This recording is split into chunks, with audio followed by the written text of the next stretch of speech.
अभी प्रवचन करने के लिए अपने शालिग्राम बापू, उनकी तैयारी अगर हो गई होगी तो वो चालू करेंगे, नहीं तो एक आधा पद गाएंगे फिर। शालिग्राम बापू आपकी तैयारी हो चुकी है? तैयारी शालिग्राम भैया हो चुकी हो चुकी है ना? हो चुकी हो चुकी। हाँ, चलो ठीक है, इनका इनका प्रणाम हो गया होगा तो चालू कर दो।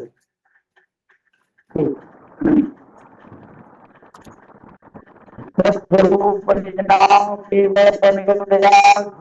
प्रणाम परम बते वैराग्यम परम भागम संतोषम पूर्ण ज्ञानम तजे निरंतर सोधोगी।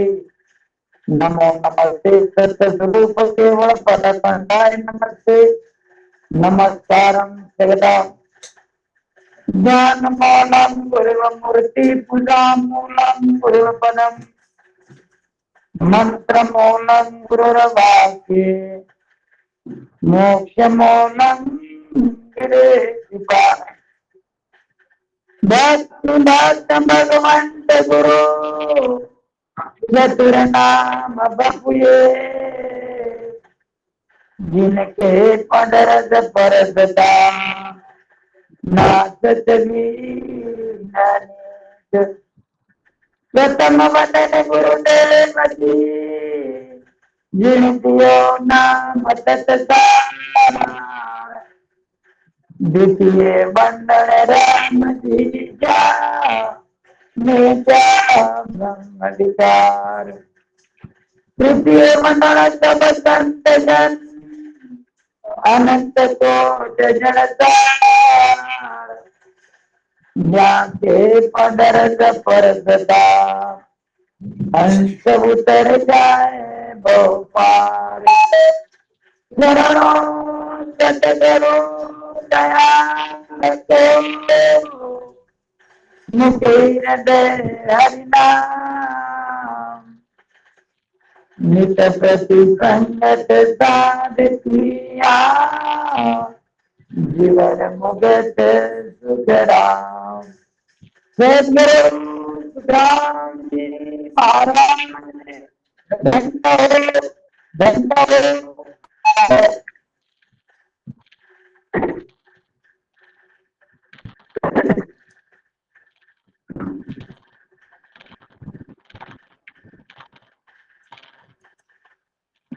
समस्त जागृति मंच के जितने भी सदस्य है उन सभी सदस्यों को राम राम। देखिए गुरुवार को हमारी तबीयत खराब होने की वजह से जो भी था वो अधूरा रह गया। दूसरी विषय को आगे बढ़ाते हुए सत्संग की शुरुआत करेंगे। उनसे नाम के स्वरूप को जानने का विषय था और उस नाम के स्वरूप को जानना है।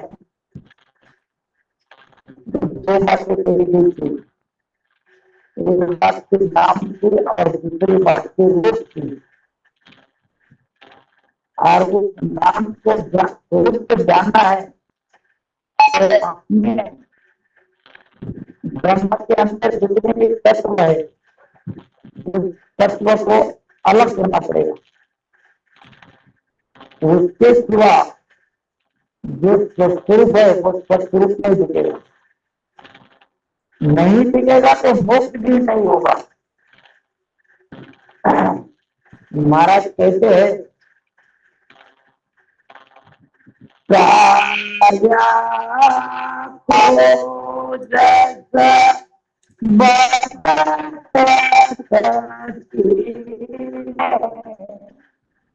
उलट आग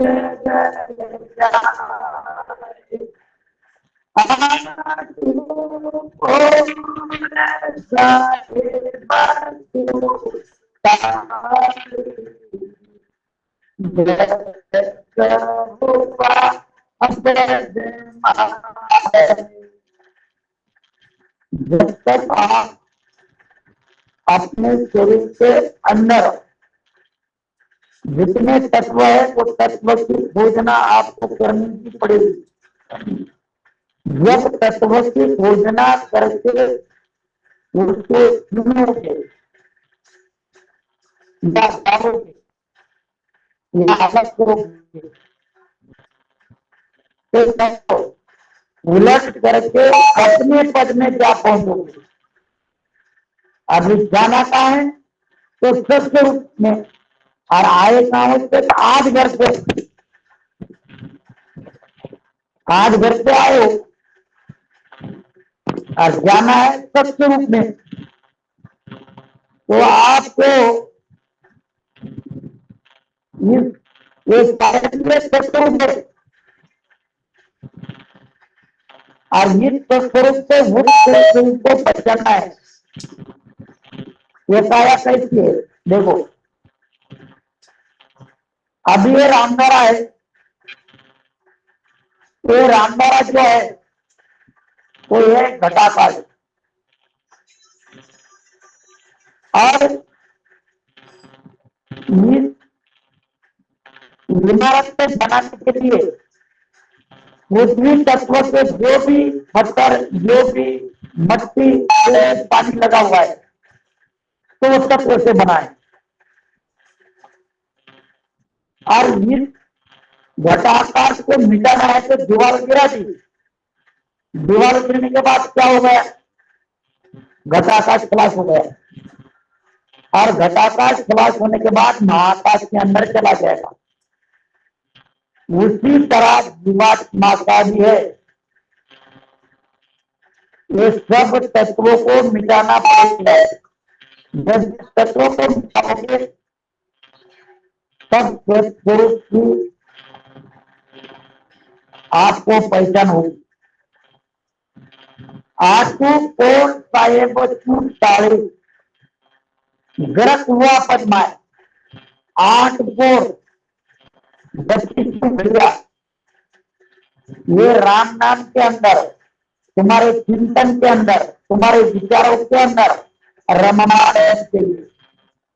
और जब साधक इस जीवात्मा के तत्वों को, इंद्रिया को, मन को, कर्मेंद्रिया को उसी में रख रखेगा, समझ लो कि तुमने काया की खोजना की है। अगर नहीं तो सत्स्वरूप की पहचान आपसे नहीं बन पाएगी। सत्स्वरूप की भक्ति कैसे है, और इसके लिए सुख दुख के विचारों को सुनाना पड़ेगा। जितने भी सुख दुख के विचार है, तुम्हारे अंदर जो दुख आते हैं वो तुम्हारे सुकृत है, तुम्हारे अंदर सुख आते हैं तो भी ये सुकृत है, क्योंकि तुम्हारे प्रारब्ध कर्म की वजह से सुख और दुख तुम्हारे पास आन पड़े, और इसको चुपचाप करके भुगतना पड़ेगा। जब प्रारब्ध को छोड़ दोगे तो कर्म तुम्हारे शरीर के अंदर आ जाए, अगला जन्म गलत बनेगा। इसलिए प्रारब्ध को चुपचाप सहना पड़ेगा और सहने की आदत करनी पड़ेगी। और जब सत्स्वरूप की भक्ति करने वाला साधक इस तरह से दुनिया में रहेगा तो सुख दुख से वो परे हो जाएगा। यानी आठों प्रहर और रात दिन जिस ईश्वर ने पैदा किया है उसी ईश्वर के गुणगान गाते रहेगा। मान लो सुख हुआ तो भी प्रारब्ध, दुख हुआ तो भी प्रारब्ध, उसे कोई मिटा सकता नहीं, प्रारब्ध को कोई मिटा नहीं सकता। अभी देखो कि वो साधक किस तरह से में रहेगा। सांसों का अभ्यास है, सांसों के हिसाब से चलना पड़ता है, सांसें कहाँ खर्चा हो रही है ये देखना पड़ता है। और साधक अष्टोपहर किस तरह से उस शाखा के अंदर लिप्त रहेगा, ये भी लिखना है।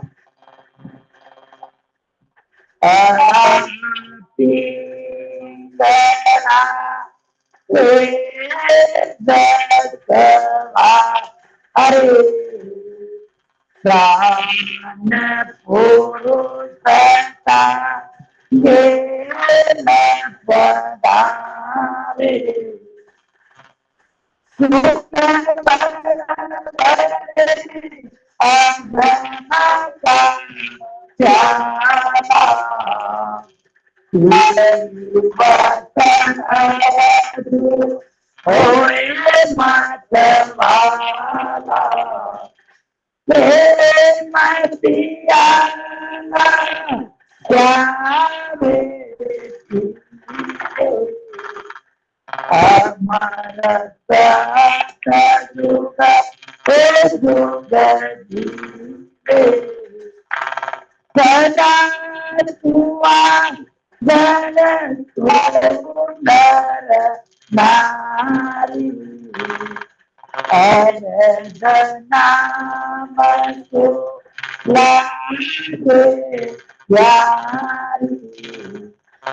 आप सबको उस अर्धनाम से लगना पड़ेगा, मैं अक्षर के साथ रहना पड़ेगा और वो अक्षर तुम्हारे इसी अक्षर से तैयार होगा। और राम नाम से तैयार होगा। राम नाम देना यानी ध्यान करना, और ध्यान कर रहे का तो परमात्मा उस राम जी का, अगर उस राम जी का नाम ले रहे हो ये दो अक्षर से, तो ये दो अक्षर को मिलाना हो। ढाई अक्षर से बड़े को करना है। अभी ये अक्षर जागरूक करो। अभी देखते कितनी साधक हमने देखा है, आज तक हमने देखा है बापू, शालिग्राम बापू, आवाज कशावर नहीं बन गए। हेलो,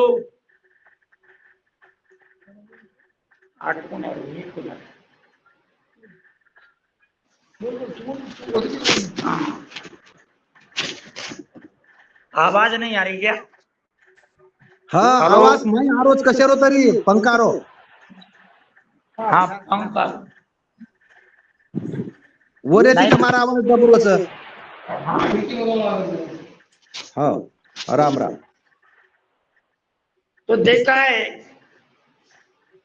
कि राम सने साधक बन गए, लेकिन साधक बनने के बाद उन्होंने नाम स्मरण भी किया, स्मरण भी किया, ध्यान भी किया, तो भी वही साधक कुछ दिन के बाद धर्म छोड़कर चले गए।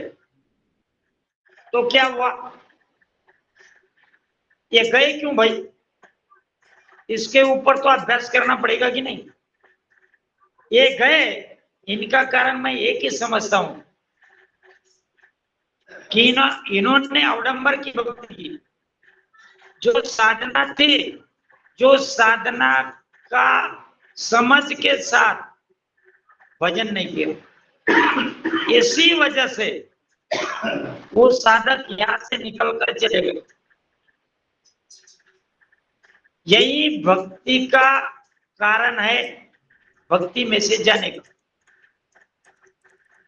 अभी देखो वो सांसें तुम्हारी किस तरह से आती है। महाराज फरमाते हैं, आला पिंगला से सवारी,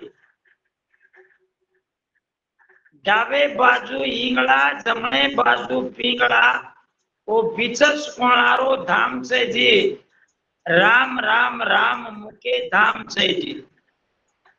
आला और पिंगला ये दो नाड़ियां दोनों तरफ से जाती है। स्टडी इसकी करनी है, अभ्यास इसका ही करना है, वेद इसका ही लेना है, और तुम्हारे घट के अंदर यही समझ लानी है। ध्यान की समझ आनी चाहिए, ध्यान का भेद आना चाहिए, और ध्यान का भेद समझने के बाद उसका नाम स्मरण करोगे तो तुम्हारे भक्ति के अंदर दृढ़ता ही आएगी, तुम्हारा मन निज मन की ओर खींचा चला जाएगा। और यही आपको करना है। आला पिंगला सेज सवारे प्राण पुरुषता गेल पधारे। आला और पिंगला का सांसों के साथ नामस्मरण अगर हो रहा है तो उसके साथ सुकमना जब जागेगी तो प्राण यानी शरीर में का प्राण, अभी प्राण बोले तो सासा नहीं है, प्राण बोले तो सासा नहीं है, वो प्राण तुम्हारे अंदर का निकल के उस आला और पिंगला के साथ उसी गल से जिस साधक आला और पिंगला के गेल से जिस साधना के आधार से जाता है उसी आधार से वो प्राण उसके पीछे पीछे चलेगा।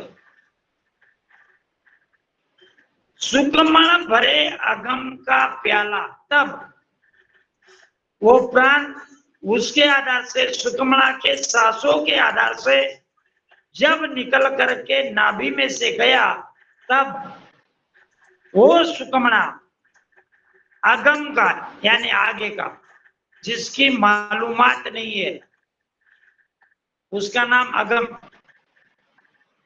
अगम यानी मालूम नहीं, तो सुकमणा वो अगम का प्याला भर के, कोई शराब का प्याला भर लेते तो पी लेते, तो महाराज कहते हैं अगम क्या प्याला भर के सुकमणा जब साधक को यानी किस साधक को, तो प्राण रूपी पुरुष को जब वो पिलाएगी तो पीवत अवधु होए मत वाला, अवधु यानी मन, तो वो मन वो सुकमणा का प्याला पीने के बाद मत वाला हो गया। मत वाला यानी जिसके अंदर सब तरह की पावर आती है उसको बोलते हैं मत वाला। प्रेम प्याला प्याले पीवे, वो प्राण रूपी पुरुष वो प्याला खुद ही पीता है और औरों को भी पिलाता है। औरों को पिलाना बोले तो महाराज ने जब वो प्याला पिया तब सब साधकों के सामने अनबे रूपी ज्ञान का कथन कर दिया। 30,000 कति हम वाणी ध्यान त्रिगुटी लागे, और आजू मन में लेरा उठे कोई देश मुल्क मानो आगे। 30,000 ग्रंथों का कथन महाराज ने कर दिया, क्योंकि वो मत वाले हो गए थे, उन्होंने अगम का प्याला पिया था, इसीलिए त्रिगुटी के परे की बात महाराज ने अनुभव ग्रंथ में कथन कर दी। सदा सुवा हाँ अमर सत जुगे जुग जीवे, तो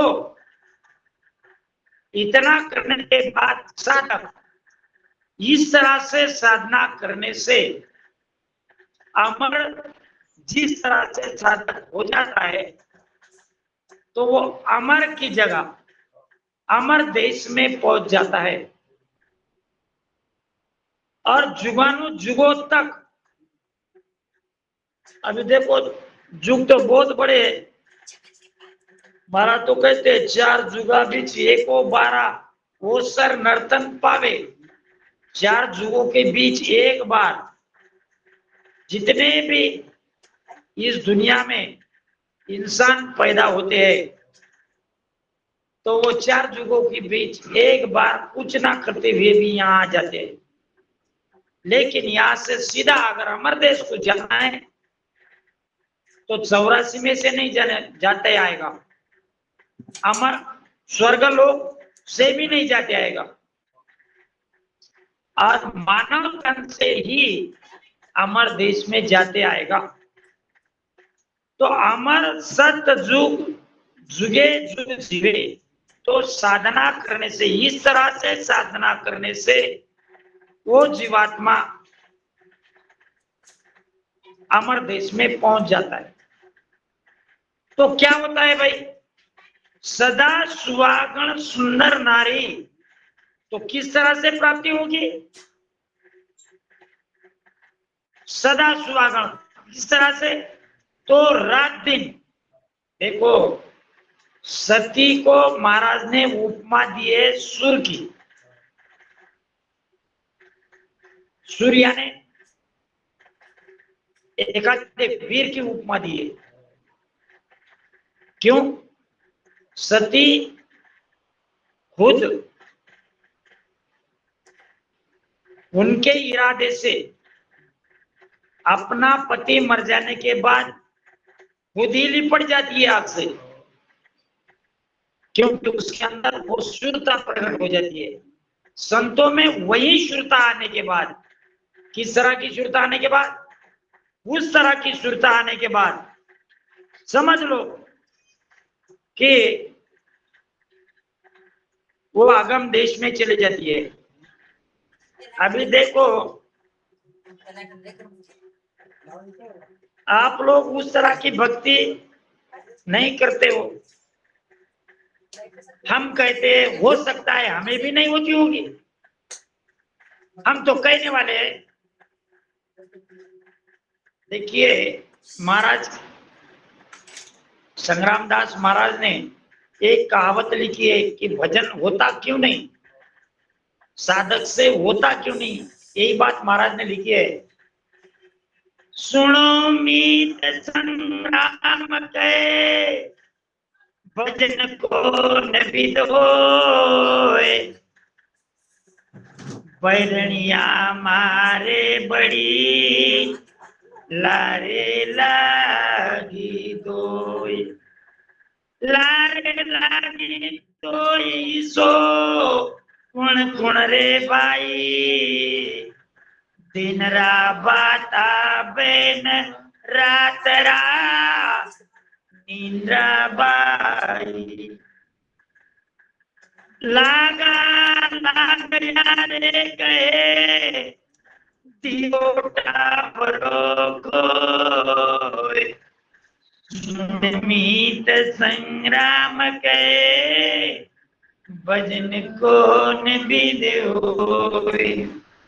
अभी संग्राम दास जी महाराज ने कही है कि आपका भजन क्यों नहीं होता?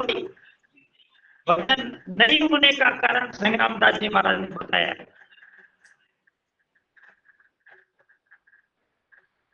कि सुनो मीत संग्राम कहे भजन कौन मित होए। भजन किस तरह से होता है? तो महाराज कहते हैं बैरनिया हमारे हमारे दो दुश्मन बहुत बड़े, और ये दो दुश्मन जो है तो भजन ही करने देते नहीं। एक तो दो दुश्मन है, और दुश्मन है स्त्रियां। कौन है? स्त्रियां। ये महाराज ने बताई है कि ये जब साधकों के पीछे लग गई तो साधकों को छोड़ती नहीं है। लड़ाई लाठी तो भाई, तो ये भाई तो कौन है? तो महाराज ने बताया है कि जितना बाता में दिन की बातें है, दिन की दुश्मन है बातें। दिन की दुश्मन कौन है? बातें करना। मेरा भाई लिखा है बाया संतोष सही और राम गुरुदेव जी भूल भी गए। बराबर है। क्यों? कि दिन में हर इंसान बातों से लिपटे रहता है, यहाँ बोलो वहां बोलो वहां बोलो, लेकिन वो बोलते ही रहेगा। इसकी वजह से ध्यान में उसका मन नहीं लगता। और उसकी दूसरी बयान है उसकी निद्रा। जहां सत्संग में आप जाके बैठोगे तो मन आपको नींद जरूर आएगी। और ये नींद, ये आदत, ये आपका भजन होने नहीं देती। इस तरह से संग्राम दास जी महाराज ने तो भजन करने के वक्त बताए। इसीलिए साधकों को ध्यान भजन करने में अड़चन आती है। लारा लागे यार दियो टापरो कोई, और इसका टाप है, इनको फेंकना पड़ेगा। ये चीजें आपको बाहर धकेलनी पड़ेगी, तब मान लो कि आपका भजन कुछ ना कुछ होने के लायक बनेगा। ठीक है, तो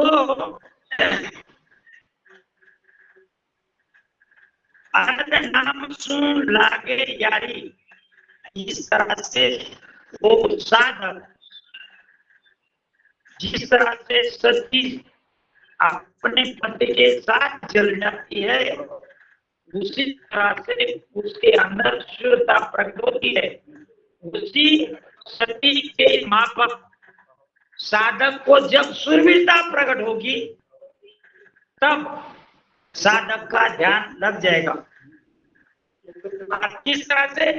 तो हर नाम से लगना पड़ेगा, दो नाम से नहीं, दो नाम को जोड़ना पड़ेगा। लेकिन यही दो नाम अपने माध्यम में उस आधार से आप उस नियक्षर को पकड़ सकते हो, निज नाम बना सकते हो।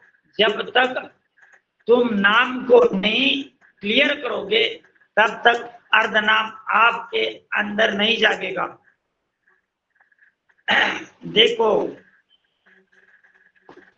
इस शरीर की 5 तन मात्राएं है। तन मात्राएं, मात्राएं बोले तो ऊपर से रहती है। मात्रा कहाँ रहता है? अक्षर के ऊपर, शब्दों के ऊपर से रहता है, यानी मात्रा। मात्रा को क्या बोलते हैं? रे में ते, ऐसा मात्रा को बोलते हैं। उसी तरह मात्रा शरीर के ऊपर रहती है, और वो मात्राएं है 5। शब्द, स्पर्श, रस, रूप और गंध। शब्द रहता है किसके ऊपर? ब्रह्मांड के ऊपर। ब्रह्मांड किसका गुण है तुम्हारे शरीर के अंदर? कान का। ठीक है, और इसी तरह से तुम्हारे आंख के ऊपर का मात्रा क्या है? तो रूप। और इस रूप को तुम्हारे शरीर के अंदर कौन सा गुण है? तो आंख का। इस तरह से एक तत्व का है, एक ब्रह्मांड का है। इस तरह से 5 एक तो तन मात्रा है। उस तन मात्रा को छोड़ के जब आप चेतन कला को धारण करोगे, लेकिन चेतन कला आने के बाद भी तुम्हारे शरीर के अंदर से अमर देश को जाना है, तो जन्य कला को छोड़ना पड़ेगा। क्यों? कि ये मन जो है, ये जन्य कला जो जानता है बचपन से लेकर अभी तक, इस मन ने जो जाना वही वही इंसान या साधक करता है। तो ये मन की जन्य कला है, और मन की जो जन्य कला है वो अमर देश को पहुंचने देती नहीं। इस तरह से साधक को जन्य कला को समाप्त करना पड़ेगा। यानी मन कहाँ डालना पड़ेगा? निज मन के अंदर डालना पड़ेगा। और इस निज मन उस आधे अक्षर से ही प्राप्त होता है, ने अक्षर से प्राप्त होता है, अक्षरों से प्राप्त नहीं होगा। तो उस ईश्वर की आनंद कला की प्राप्ति तुम्हारे साथ के अंदर आ सकती है, और उस कला को नित्य भोगते रहना पड़ेगा। और यही तो सत्स्वरूप की प्राप्ति है। और आप सत्स्वरूप करते बैठोगे, लेकिन सत्स्वरूप की भक्ति आपको प्राप्त नहीं हो सकेगी। इसी तरह से नाम के कला को जानना है। महाराज ने, देखिए, एक जो सुंदर सा महाराज ने कहा है, पंडित अरत रत कीजे रे पंडित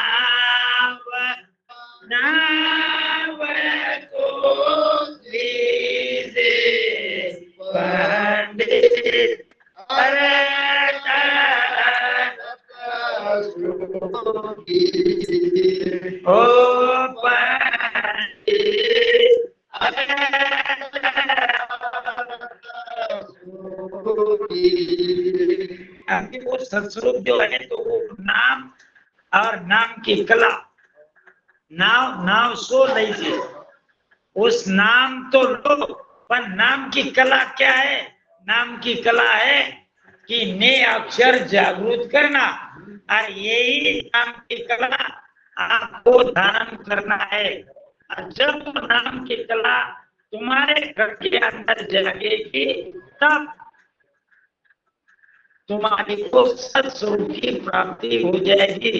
लेकिन एक जगहों पर महाराज ने कहा है क्या कहा है कि वो बात तुम्हारे घर के अंदर रहती नहीं है। अभी कैसी रहती नहीं है तो महाराज ने बताया है। एक भगवान रामचंद्र जी वशिष्ठ के पास गए और वशिष्ठ को कहा कि गुरुजी मुझे पूर्ण ब्रह्म का भेद बताइए। मुझे ब्रह्म का भेद नहीं चाहिए। हर साधक के ब्रह्म है लेकिन पूर्ण ब्रह्म नहीं है। पूर्ण ब्रह्म बाहर है और वही पूर्ण ब्रह्म बाहर कैसा है तो महाराज ने तात्या को संवाद में लिखा है पार ब्रह्म में घट नहीं घट माये तो पद पूरण राम है सब जन कहता जा सब जन कहता जा तीन गुण पासु नाई ओ सुखे गुरुदेव निमस नहीं राम करे गुरुदेव ने केवल राम बताए पार ब्रह्म में घट नहीं ना पद घट माय। अभी देखो ब्रह्म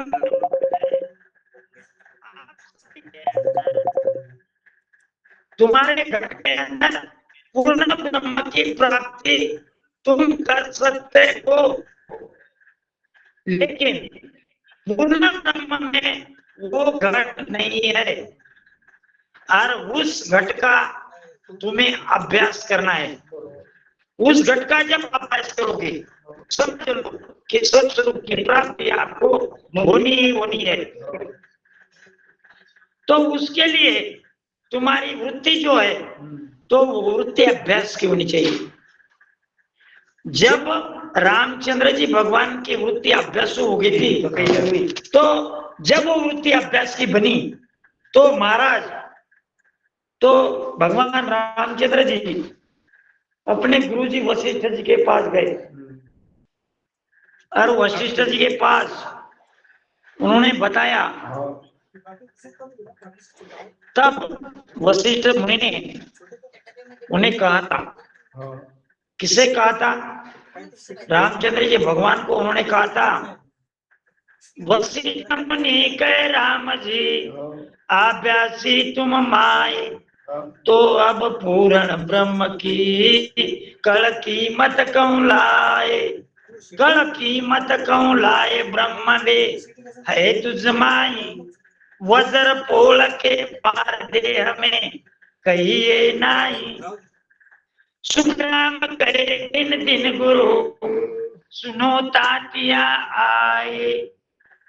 वशिष्ठ मुनि कहे राम जी अभ्यासी तुम माय। जब वशिष्ठ जी ने रामचंद्र जी भगवान को कहा कि तुम अभ्यासी हो, उसी तरह से आपको भी अभ्यासी बनना पड़ेगा। जब तक तुम अभ्यासी नहीं बनोगे, जब तक ज्ञान का आधार नहीं लोगे, तब तक भैया सत्य स्वरूप की प्राप्ति आपको होगी कैसे? अमर देश को जाओगे कैसे? वो हासिल नहीं हो सकेगा। कहने की बात अलग है, कोई अवडंबर से कह दे, मैं मान लेता हूँ, हाथ जोड़ देता हूँ, ठीक है भैया आपको मिला होगा, कोई बात नहीं। लेकिन मैं जो कहता हूँ इतना करने के बाद आपको अमर लोक जरूर हासिल होगा। इस तरह से मुनि के राम जी अभ्यासी तुम आए, तो आप पूर्ण ब्रह्म की कल की पूर्ण ब्रह्म की प्राप्ति आपको किस तरह से होगी?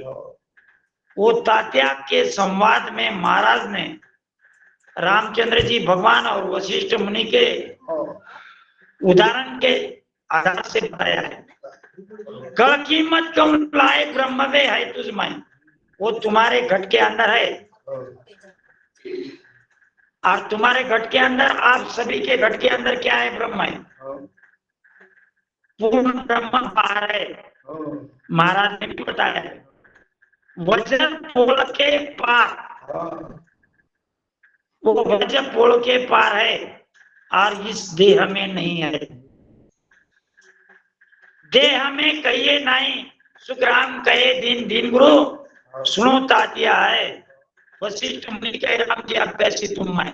इस तरह से तुम्हें ज्ञान का अभ्यास करना पड़ेगा, और ज्ञान का अभ्यास जब करोगे, सत्संग की भक्ति आप सभी लोगों को जरूर मिलेगी, इसमें कोई संशय नहीं है।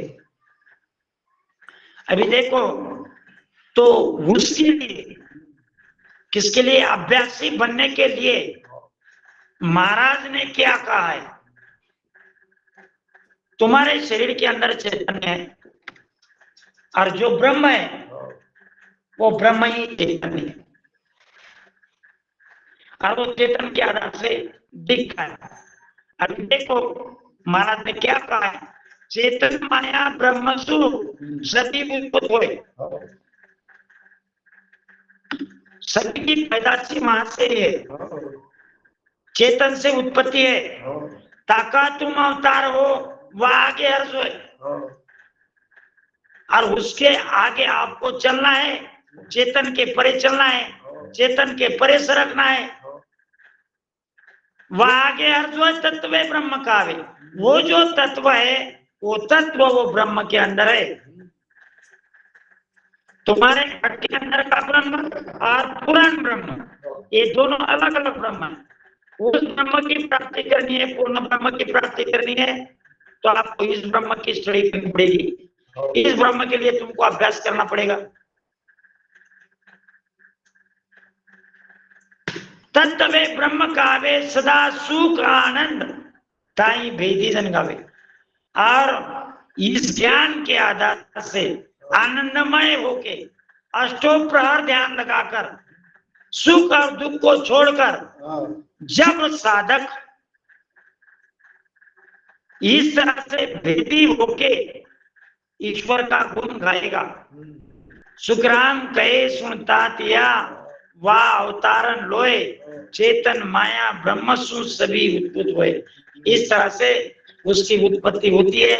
वो ब्रह्म तुम्हारे घट के अंदर है, उस ब्रह्म के आधार से ही आपको सत्स्वरूप की प्राप्ति होगी। और वो सत्स्वरूप और तुम्हारे ये चेतन का सत्स्वरूप एक ही तरह से है। इस सत्स्वरूप की प्राप्ति तुम्हारे घट के अंदर जब होगी, तभी उस सत्स्वरूप की प्राप्ति हो सकेगी। अभी वो चेतन आपके शरीर के अंदर कैसा रहता है, वो क्या है, यही आपको देखना है। चेतन का सुन जीव है, फिर पाछू जग माय। मन निज मन रंग रूप ले, दाणु देव कुआय। दाणु देव कुआय, सर्व जग भाई भाई। ये आपस के माय, सुख दुख देवे दोई। सुखराम ब्रह्म या में नहीं, नहीं वे आवे जाए। और चेतन का सुन जीव है, फिर पाछू जग माय।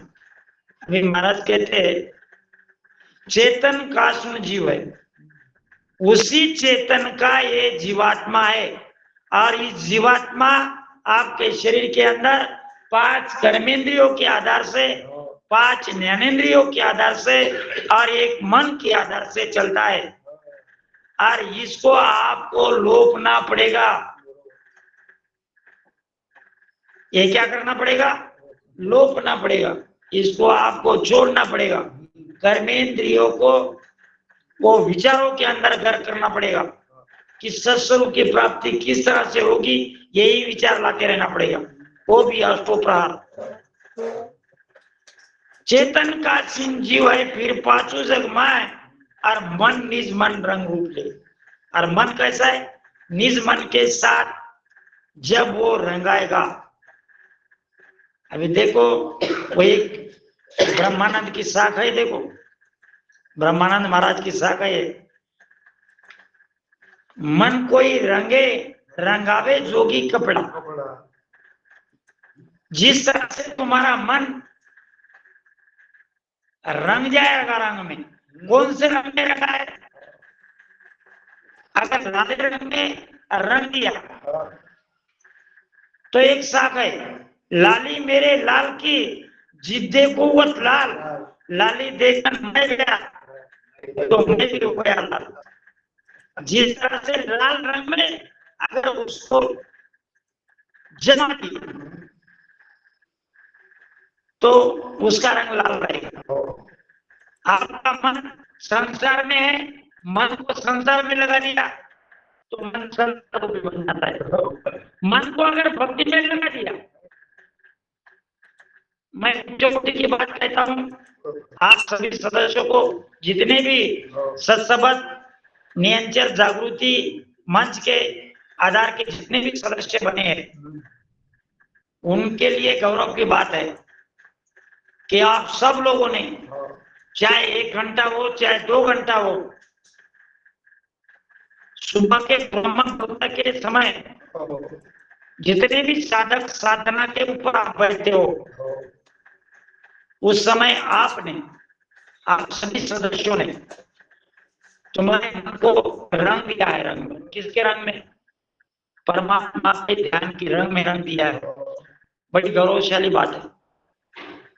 इसी तरह से होता रहना पड़ेगा, क्योंकि आपने मन को निज मन की ओर खिंचाव कर लेना है।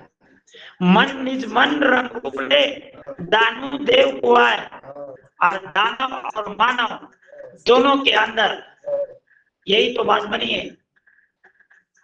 का आदमी अगर रहा तो उसे भी उसके पास नहीं जाएगा, क्योंकि बोलेगा प्यारे ये आदमी गलत है, इसके पास खड़ा रहा तो भी ये गालियां दे सकता है। तो उसके पास खड़ा रहना मुश्किल है, तो वो खड़ा नहीं रहेगा। क्यों? कि इसके अंदर मानव की आपूर्ति है। जिसके साथ मानव की वृत्तियां जागृत है और जिसके साथ दानव की आकृतियां जागृत है, मान लो ये मानव और दानव का फर्क है। देव कहा है सब सब भाई भाई, ये आपस के माए सुख दुख ले दो। अब ये आपस के समझौते कर लेते हैं, कोई झगड़ा करता है तो कोई करता नहीं है। सुखराम ब्रह्म या नहीं, इसमें कोई वो ब्रह्म नहीं है। महाराज ने स्पष्ट लिखा है कि वो ब्रह्म, पूर्ण ब्रह्म इसमें नहीं है। इस ब्रह्म में मन है, और इस मन को निज मन के अंदर डाल दोगे तो पूर्ण ब्रह्म की प्राप्ति होगी। इस तरह से महाराज ने सत्स्वरूप की प्राप्ति का भेद बताया है। सुखराम ब्रह्मयामी नहीं वे आगे जाए, चेतन का सुन जीव है फिर पाचू जगमाए। इस पांच तत्व के आधार से यहाँ पर आया है।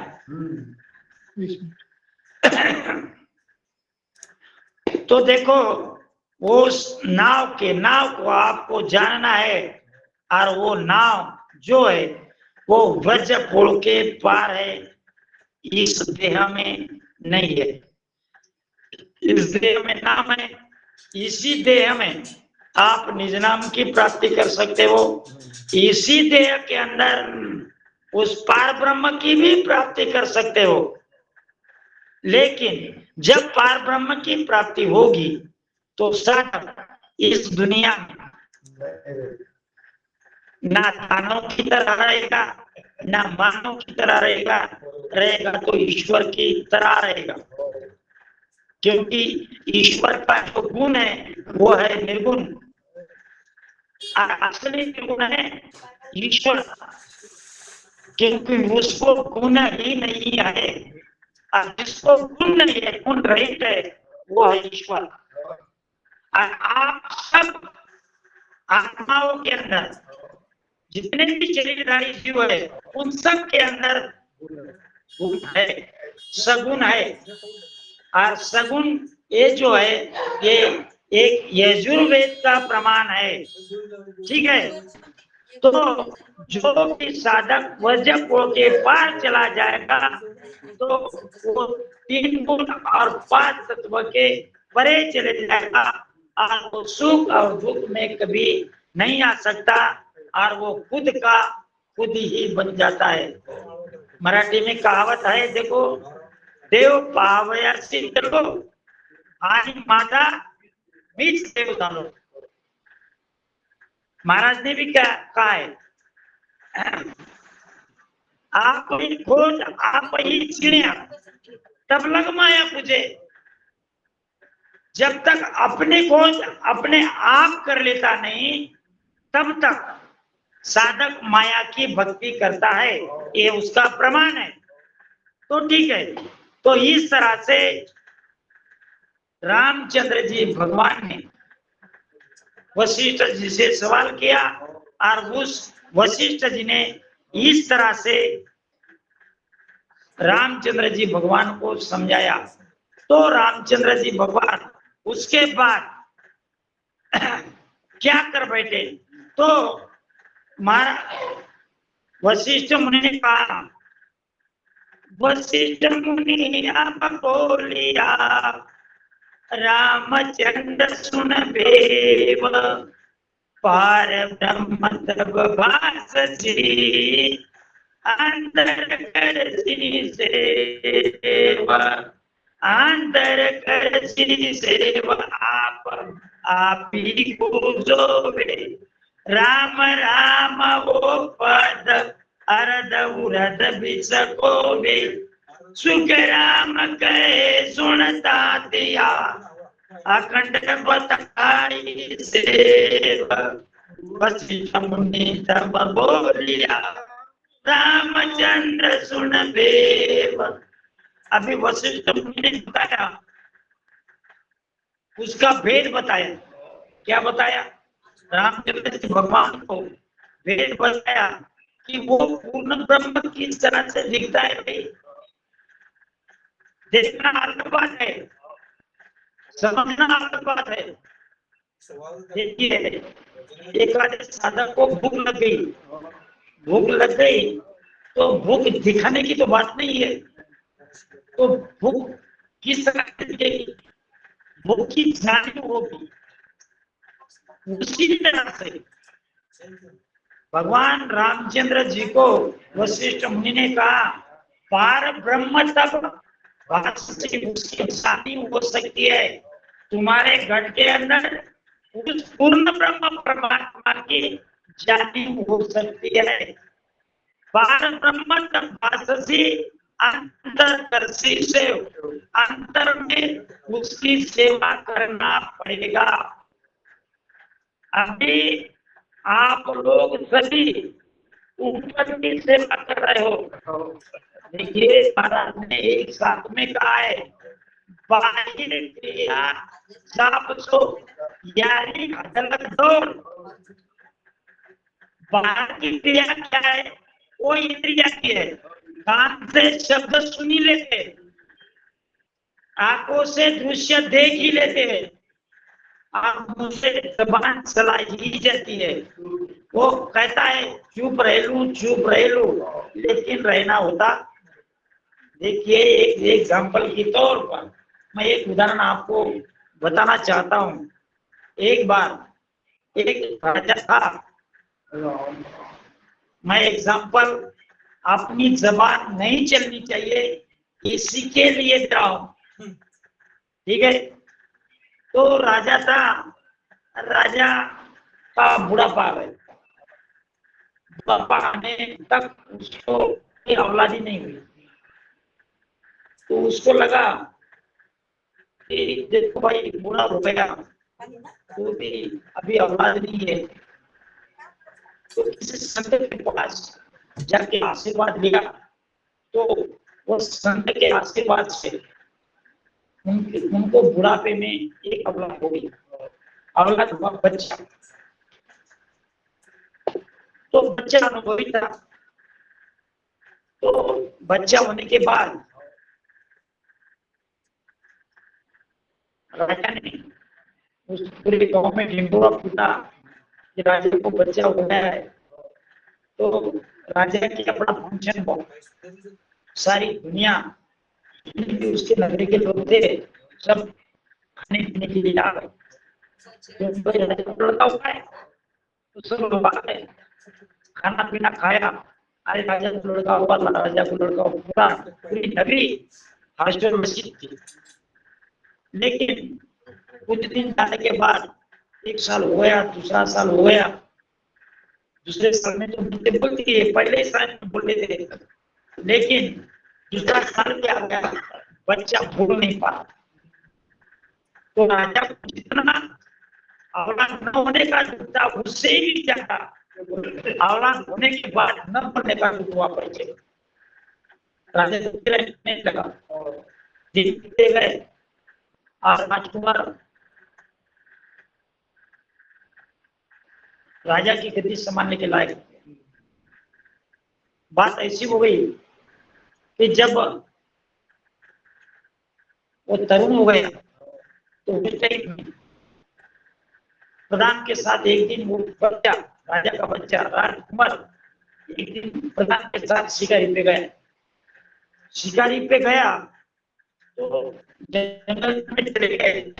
तो एक कौवा था और कौवे को काव काव कर रहा था। प्रधान ने तीर चलाया और उस कौवे को मार गिराया। जब मार गिराया तो वो राजा के लड़के के पास और प्रधान के पास आके गिर गया। जब गिर गया तो उस राजा के राजकुमार ने उसे बोला, कौवे को, अरे बोले भैया बोला क्यों? नहीं बोलता तो बोलने वाला नहीं था, बोला क्यों? इतना कहते के साथ ही प्रधान को लगा अभी तो मैं इनाम का हकदार हो गया। दौड़ते दौड़ते राजा के कुंवर के साथ जंगल में से जल्दी से शिकार न करते हुए राजा के नगरी में पहुंच गए। और सबसे पहले राजा को एक कक्ष में ले जाके राजा को चुपचाप से एक बात बताई। राजा बोले, आपका कुंवर तो बोलता है। ऐसा कहते के साथ ही राजा के गले के अंदर नवरत्न की हार थी और वो हार निकाल के उस प्रधान के गले में डाल दी। प्रधान भी खुश हो गया और राजा भी खुश हो गया।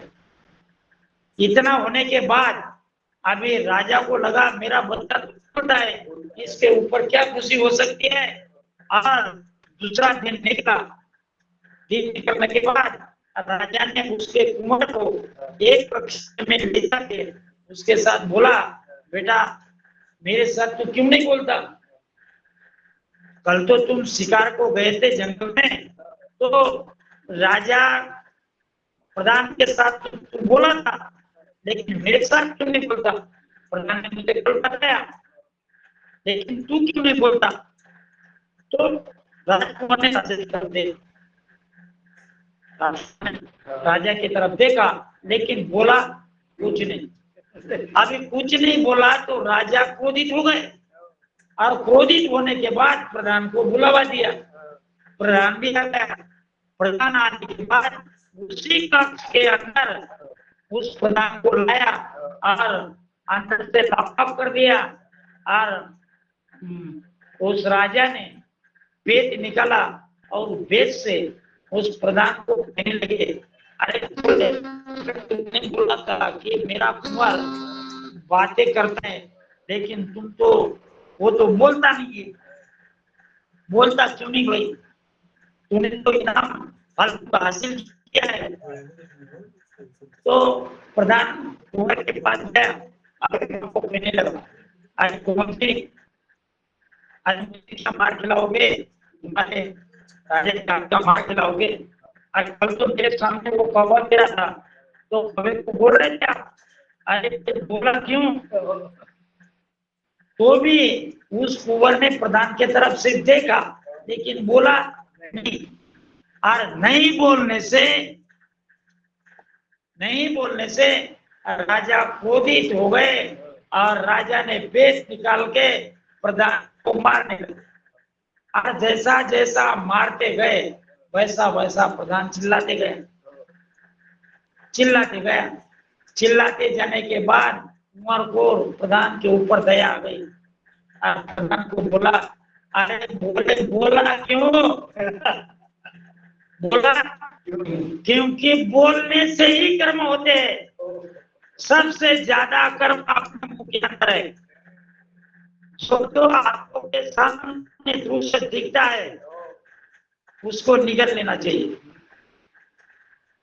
उसके तुम्हारे घट के अंदर सब बातें दिखाई पड़ती है, आपको कानों से शब्द सुनाई देते हैं, वह तुम्हारे घट के अंदर दिखाई देते हैं।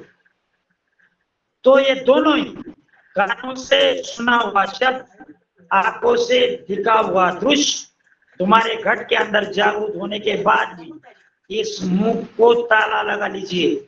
और ताला नहीं लगाओगे तो तुम्हारे घट के अंदर कर्म की ज्योत जागरूक होते दिखेगी। और जब बोल दोगे, अरे भाई कर्म किया किसने? आप तो बड़े जोर से बोलते हो। क्या बोलते हो? कि वो एक साधक था जंगल में, और वो एक राजा था।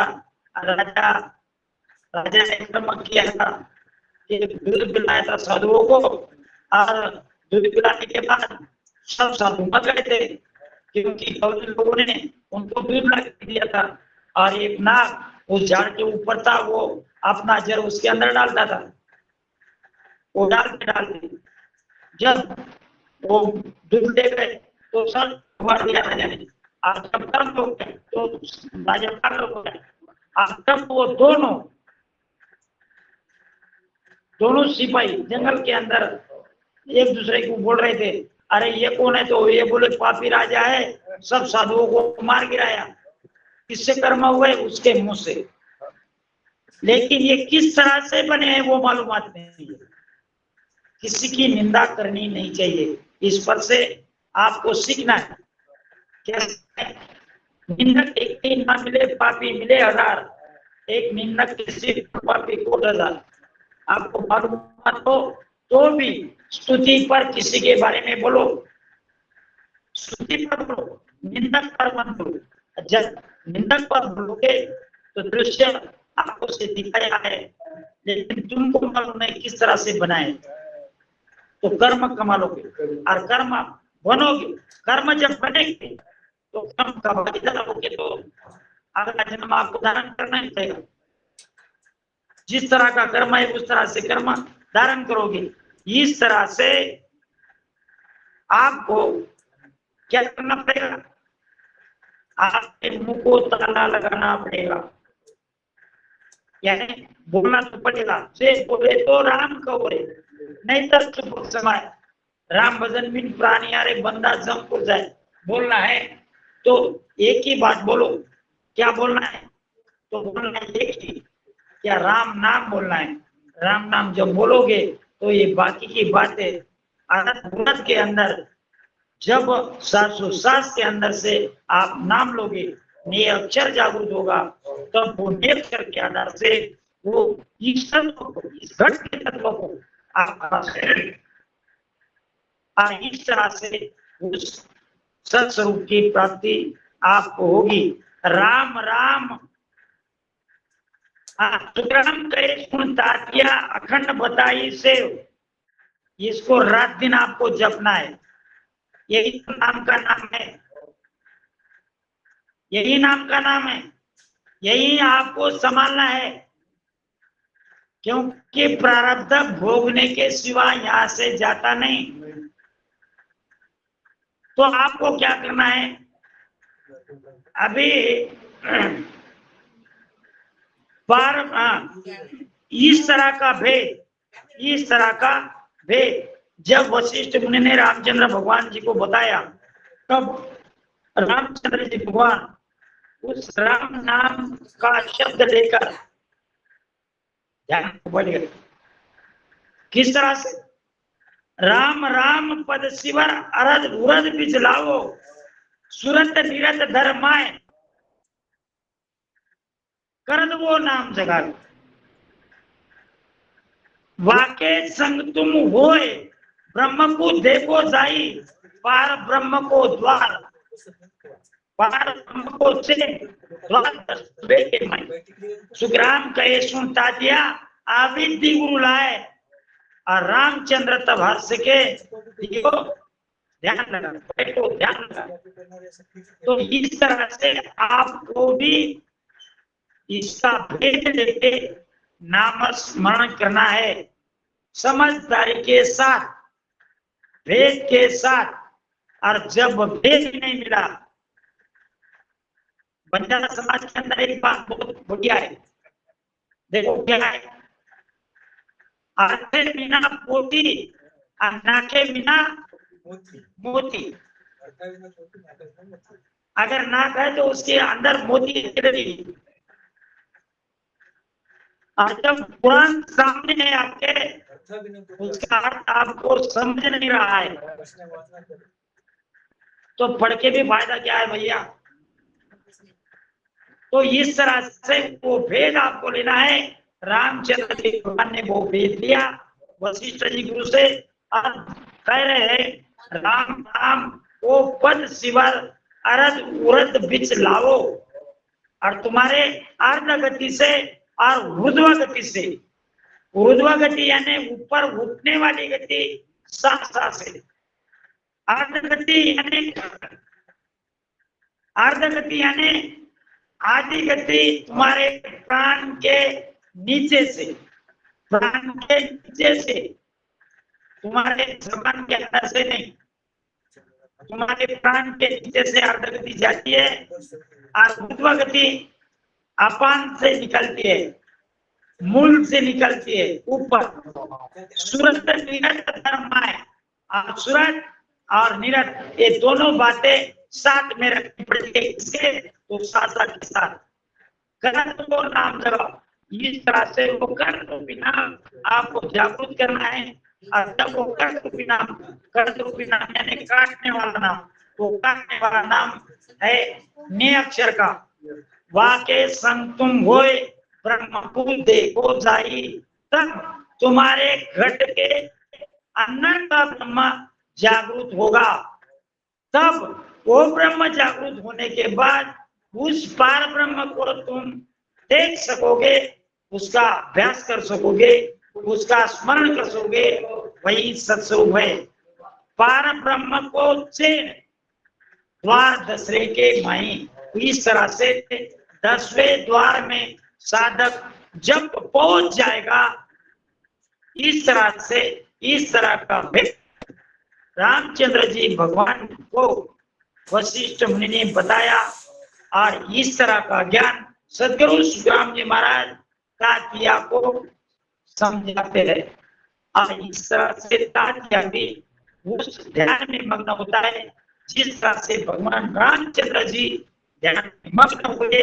किसके बताए बातें, तो वशिष्ठ मुनि ने बताने माफी ये दी, जब आप करोगे तब आपको ब्रह्म की पार ब्रह्म की प्राप्ति होगी। और रामचंद्र तब हर्षाए हर्षमान होके हर्षोल्लसित होके भगवान रामचंद्र जी ध्यान के ऊपर बैठ गए। उसी वेद के साथ सब साधक आप सुबह के ब्रह्म मुहूर्त के समय में इस विधि से स्मरण करोगे तो राम जी की आप पर कृपा बरसेगी ही बरसेगी, इसमें कोई दूसरा नहीं है। इसी शब्द के साथ मैं आज भाई जी को पूर्ण नाम नहीं देता हूँ। सदगुरु राम जी महाराज ने धन्य हो धन्य हो धन्य हो। राम स्वामी राम राम महाराज। चलो अपने संचालक जुड़ के चौहान साहब आगे का प्रोग्राम यही करो। ज्ञानेश्वर जी चौहान नहीं है क्या? रामेश्वर जी माइक चालू करो ना, रामेश्वर जी। ज्ञानेश्वर भैया कहाँ है? अरे आप बापू जी का अभिनंदन तो करो। Hello hello. राम राम सा, राम राम सा। राम राम राम राम राम सा। राम। हम देख रहे थे मतलब ज्ञानेश्वर भाई साहब आएंगे, बहुत बहुत बढ़िया। और पिछले हफ्ते जो प्रवचन हुआ था वही प्रवचन आज हुआ, वही सत्संग आज हुई।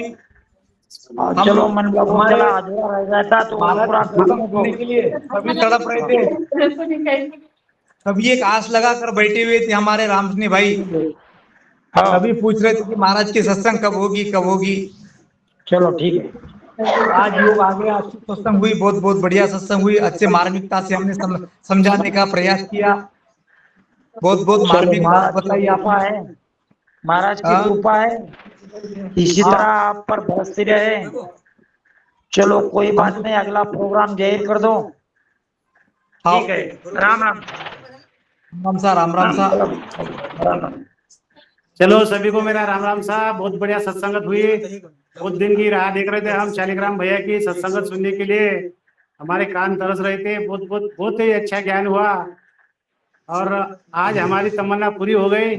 चलो अगले गुरुवार को भी उनका प्रवचन रहने वाला है, तो कृपया हम दुआ नंदी महाराज की यही दुआ करते हैं उनकी